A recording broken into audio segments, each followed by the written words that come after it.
Stéphane, bonjour. Quelles sont les mesures mises en place par les autorités? Oui, vous venez de le rappeler, 50 millions de citoyens sont toujours forcés au confinement. Dans la région entourant Wuhan, ils sont interdiction de se déplacer. Le trafic routier est toujours suspendu. À l'échelle du pays, les rues sont désertes et calmes depuis que les autorités ont été forcées d'annuler les festivités liées au réveillon du Nouvel An lunaire. Ce week-end, par exemple, les centres commerciaux étaient vides alors qu'ils sont généralement pris d'assaut par les familles.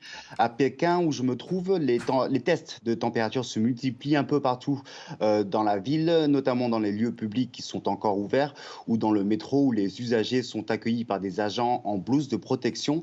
La Chine a également annoncé un allongement des vacances jusqu'au 2 février, histoire de retarder un retour massif des Chinois dans les villes et limiter ainsi le risque de propagation du virus. Le Premier ministre chinois s'est rendu à Wuhan, c'est de là qu'est partie l'épidémie.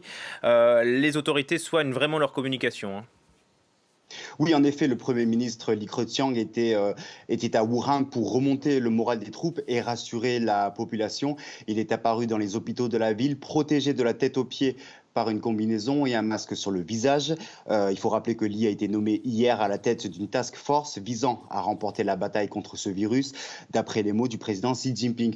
Mais cette crise sanitaire met aussi en lumière les lacunes des pouvoirs locaux, notamment à Wuhan. Les hôpitaux de la ville sont débordés, de nombreux patients sont renvoyés chez eux sans avoir été diagnostiqués, faute de lits disponibles. Dans la journée, le maire de Wuhan a affirmé que 5 millions de personnes avaient réussi à quitter sa ville avant que la mise en quarantaine ne soit effective, laissant autant de chances au virus de se propager. Le gouverneur de Roubaix est apparu aussi aujourd'hui devant les journalistes sans aucune protection sur le visage et il a fait preuve de beaucoup d'imprécision, ce qui lui a valu les railleries et les commentaires outrés des internautes.